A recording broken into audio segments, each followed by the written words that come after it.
Hello guys, welcome to my YouTube channel.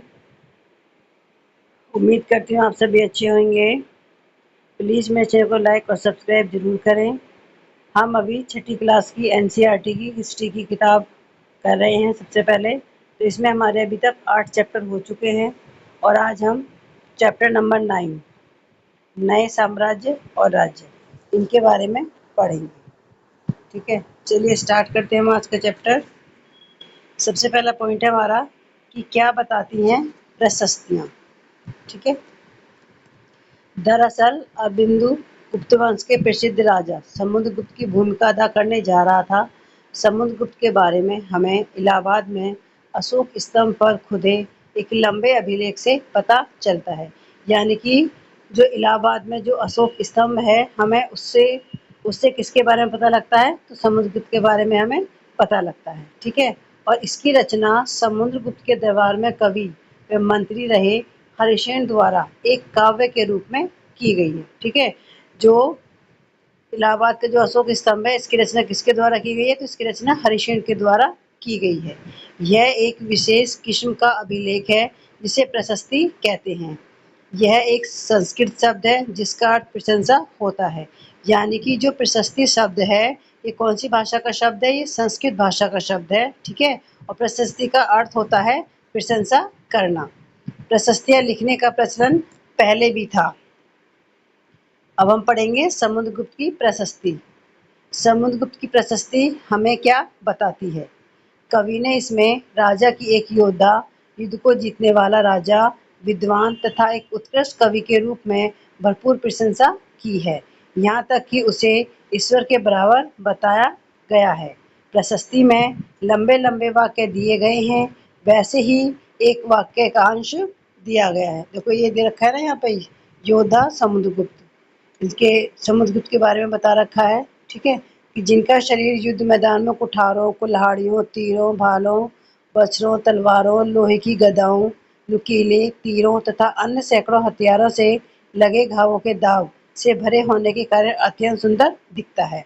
तो ये समुद्रगुप्त के बारे में बताया गया है। देखो ये हमें एक चित्र दे रखा है, इसमें समुद्रगुप्त को वीणा बजाते हुए दिखाया गया है। कई बार यहाँ से पूछा जाता है बहुत सारे एग्जाम में कि सिक्कों पर वीणा बजाते हुए किस गुप्त शासक को दिखाया गया है? तो इसका आंसर होता है समुद्रगुप्त को वीणा बजाते हुए दिखाया गया है। ठीक है,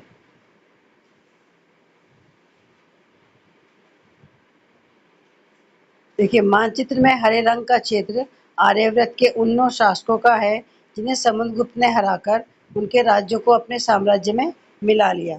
इसके बाद दक्षिणापथ के 12 शासक आते हैं। इनमें से कुछ की राजधानियों को दिखाने के लिए मानचित्र पर लाल बिंदु दिखाए गए हैं।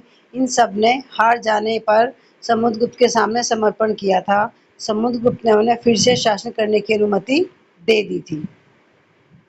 पड़ोसी देशों का आंतरिक घेरा बैंगनी रंग से रंगा गया है। इसमें असम, तटीय बंगाल, नेपाल और उत्तर पश्चिम के कई गढ़ या संघ आते हैं। ये समुद्रगुप्त के लिए उपहार लाते थे, उनकी आज्ञाओं का पालन करते थे तथा उनके दरबार में उपस्थित हुआ करते थे। कुषाण तथा शक वंश के शासक थे। इसमें श्रीलंका के शासक भी थे। इन्हें समुद्रगुप्त की अधीनता स्वीकार करी और अपनी पुत्रियों का विवाह उससे किया। देखिए ये जो मैप है, इस मैप के बारे में ऊपर जो हमने 4 पॉइंट पढ़े, इन मैप के बारे में ये सारी चीजें बताई गई हैं। अब बात करते हैं वंशावलियां की। देखिए अधिकांश प्रशस्तियां शासकों के पूर्वजों के बारे में भी बताती हैं। यह प्रशस्ति भी समुद्रगुप्त के पितामह पितामह यानी कि परदादा, दादा, पिता और माता के बारे में बताती हैं। उनकी माँ कुमार देवी लिच्छवी गण की थी और पिता चंद्रगुप्त गुप्त वंश के पहले शासक थे। तो गुप्त वंश के पहले शासक कौन थे?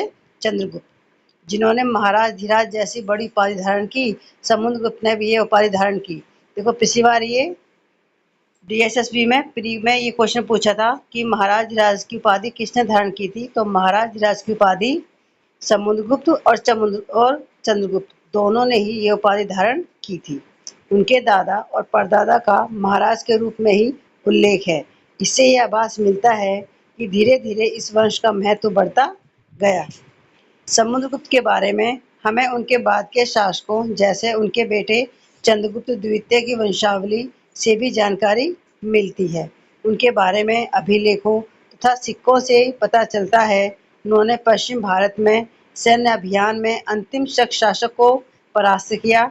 बाद में ऐसा विश्वास किया जाने लगा कि उनका दरबार विद्वानों से भरा था। अब हम बात करते हैं हर्षवर्धन तथा हर्षचरित। ठीक है, ये हर्षचरित किताब का नाम है। ठीक है, और इसके लेखक थे बाणभट्ट। देखिए, जिस तरह गुप्त वंश के शासकों के बारे में अभिलेखों तथा सिक्कों से पता लगता है, उसी तरह कुछ अन्य शासकों के बारे में उनकी जीवनी से पता चलता है। ऐसे ही एक राजा हर्षवर्धन थे जिन्होंने करीब 1400 साल पहले शासन किया। उनके दरबारी कवि बाणभट्ट ने संस्कृत में उनकी जीवनी हर्षचरित लिखी है। ठीक है, तो यानी कि हर्षचरित किसने लिखी है? बाणभट्ट ने। और किसके बारे में है वो? राजा हर्षवर्धन के बारे में। इसमें हर्षवर्धन की वंशावली देते हुए उनके राजा बनने तक का वर्णन है। चीनी तीर्थयात्री ह्वेन-सांग, जिसके बारे में अध्याय 8 में पढ़ा है, काफी समय के लिए हर्ष के दरबार में रहे। उन्होंने वहां जो कुछ देखा उसका विस्तृत वर्णन दिया है। कई बार ये भी पूछा जाता है कि जो ह्वेन-सांग था, ये चीनी यात्री था और ये किसके शासनकाल में भारत आया था? तो ये हर्षवर्धन के शासनकाल में भारत आया था। हर्ष अपने पिता के सबसे बड़े बेटे नहीं थे, पर अपने पिता और बड़े भाई की मृत्यु हो जाने पर थानेसर के राजा बने।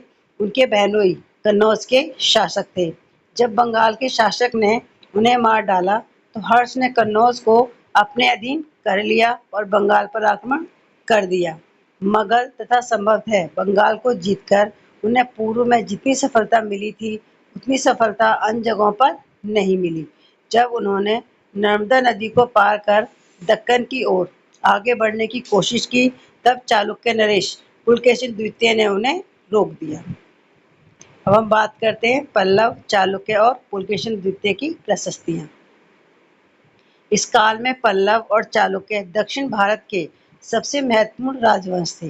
पल्लवों का राज्य उनकी राजधानी कांचीपुरम के आसपास के क्षेत्रों से लेकर कावेरी नदी के डेल्टा तक फैला था, जबकि चालुक्यों का राज्य कृष्णा और तुंगभद्रा नदियों के बीच स्थित था। चालुक्यों की राजधानी ऐहोल थी। ठीक है, चालुक्यों की राजधानी क्या थी? ऐहोल। और यह एक प्रमुख व्यापारिक केंद्र था। धीरे धीरे यह एक धार्मिक केंद्र भी बन गया, जहाँ कई मंदिर थे। पल्लव और चालुक्य एक दूसरे की सीमाओं पर अतिक्रमण करते थे।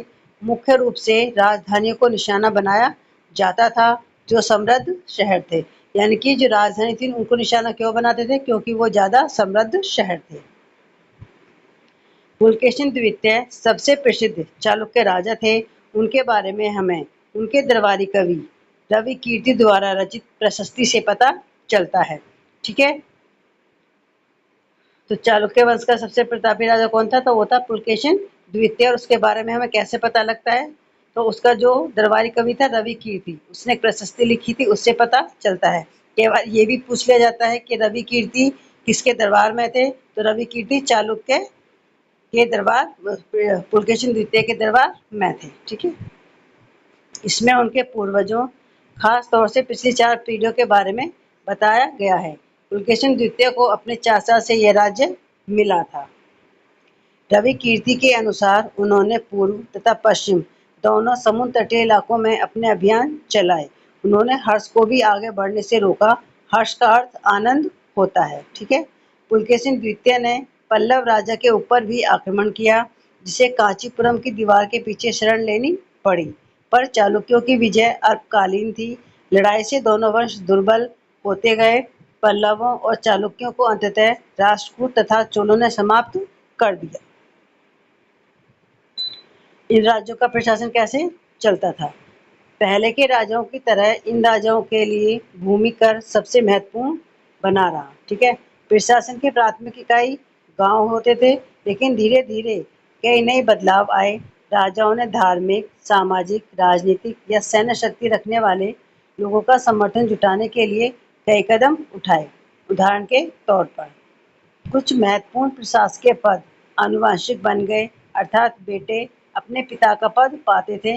जैसे कि कवि हरिसेन अपने पिता की तरह महादंड नायक अर्थात मुख्य न्याय अधिकारी थे।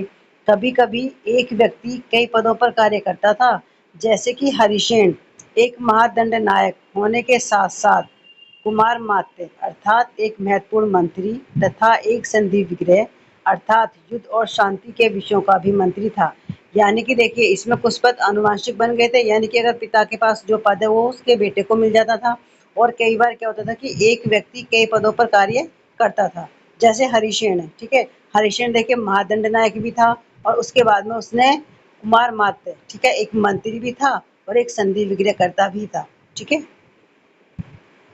संभवतः वहाँ के स्थानीय प्रशासन में प्रमुख व्यक्तियों का बहुत बोलबाला था। इनमें नगर श्रेष्ठ यानी मुख्य बैंकर या शहर का व्यापारी, सार्थवा यानी व्यापारियों के काफिले का नेता, प्रथम कुलिक अर्थात मुख्य शिल्पकार तथा कायस्थों यानी लिपिकों के प्रधान जैसे लोग होते थे। इस तरह की कुछ नीतियाँ कुछ हद तक प्रभावशाली होती थी, पर समय के साथ साथ इनमें से कुछ व्यक्ति इतने अधिक शक्तिशाली हो जाते थे कि अपने स्वतंत्र राज्य स्थापित कर लेते थे। ठीक है, अब हम बात करते हैं एक नए प्रकार की सेना के बारे में। कुछ राजा अभी भी पुरानी राजाओं की तरह एक सुसंगठित सेना रखते थे, जिसमें हाथी, रथ, घुड़सवार और पैदल सिपाही होते थे। पर इसके साथ साथ कुछ सेना नायक भी होते थे, जो आवश्यकता पड़ने पर राजा को सैनिक सहायता दिया करते थे। इन सेना नायकों को कोई नियमित वेतन नहीं दिया जाता था। बदले में इनमें से कुछ को भूमि दान दिया जाता था। दी गई भूमि से ये कर वसूलते थे, जिससे वे सेना तथा घोड़ों की देखभाल करते थे। साथ ही वे इससे युद्ध के लिए हथियार जुटाते थे। इस तरह के व्यक्ति सामंत कहलाते थे। जहाँ कहीं भी शासक दुर्बल होते थे, वे सामंत स्वतंत्र होने की कोशिश करते थे। नेक्स्ट है हमारा दक्षिण के राज्यों में सभाएं। पल्लवों के अभिलेखों में कई स्थानीय सभाओं की चर्चा है। इनमें से एक था ब्राह्मण भूस्वामियों का संगठन, जिसे सभा कहते थे। ठीक है, यानी कि जो ब्राह्मण भूस्वामियों का जो संगठन था, उसे क्या कहा जाता था? उसे सभा कहा जाता था। और ये सभाएं उप समितियों के जरिए सिंचाई, खेती-बाड़ी से जुड़े विभिन्न काम, सड़क निर्माण, स्थानीय मंदिरों की देखरेख आदि का काम करती थी। जिन इलाकों के भूस्वामी ब्राह्मण नहीं थे, वहाँ उड़ नामक ग्राम सभा के होने की बात कही गई है। नगरम व्यापारियों के एक संगठन का नाम था, यानी कि नगरम क्या था? नगरम व्यापारियों का संगठन था। संभवतः इन सभाओं पर धनी तथा शक्तिशाली भूस्वामियों और व्यापारियों का नियंत्रण था। इनमें से बहुत सी स्थानीय सभाएं शताब्दियों तक काम करती रहीं। अब है उस जमाने में आम लोग। जनसाधारण के जीवन की थोड़ी बहुत झलक हमें नाटकों तथा कुछ अन्य स्रोतों से मिलती है। चलो इसके कुछ उदाहरण देखते हैं। कालिदास अपने नाटकों में राज दरबार के जीवन के चित्रण के लिए प्रसिद्ध हैं। इन नाटकों में एक रोचक बात यह है कि राजा और अधिकांश ब्राह्मणों को संस्कृत बोलते हुए दिखाया गया है, जबकि अन्य लोग तथा महिलाएं प्राकृत बोलते हुए दिखाए गए हैं। उनका सबसे प्रसिद्ध नाटक अभिज्ञान शाकुंतलम दुष्यंत नामक एक राजा और शकुंतला नाम की एक युवती की प्रेम कहानी है। देखिए, यहाँ से पूछा जाता है कि जो ये अभिज्ञान शाकुंतला में क्या है, ये नाटक है, इसको किसने लिखा है? इसको कालिदास ने लिखा है। चीनी तीर्थयात्री फाशियान का ध्यान उन लोगों की दुर्गति पर भी गया जिन्हें ऊंचे और शक्तिशाली लोग अछूत मानते थे। इन्हें शहरों के बाहर रहना पड़ता था। वे लिखते हैं, अगर इन लोगों को शहर या बाजार के भीतर आना होता था तो सभी को आग्रह करने के लिए ये लकड़ी के एक टुकड़े पर चोट करते रहते थे। ये आवाज़ सुनकर लोग सतर्क होकर अपने को छू जाने से या किसी भी प्रकार के संपर्क से बचाते थे। एक जगह बारभट्ट द्वारा अभियान पर निकली राजा की सेना का बड़ा सजीव चित्रण किया गया है। ठीक है, हमारे चैप्टर 9 चैप्टर ये खत्म हुआ। इसमें भी काफ़ी इंपॉर्टेंट क्वेश्चन है और जो इंपॉर्टेंट चीज़ें वो मैंने इसके में अंडरलाइन भी की हुई हैं। आप दोबारा भी इसको देख सकते हैं। ठीक है, तो प्लीज़ अगर आपको अच्छा लग रहा है तो मेरे चैनल को लाइक और सब्सक्राइब करें और कमेंट करके भी आप बता सकते हैं। ठीक है, तो प्लीज़ मेरे चैनल को लाइक और सब्सक्राइब करें, साथ में बेल आइकन को दबाना नहीं भूलें, जिससे नेक्स्ट वीडियो आप जब अपलोड हो तो आपको मिल जाए। चलिए मिलते हैं आपसे नेक्स्ट वीडियो में। Thank you.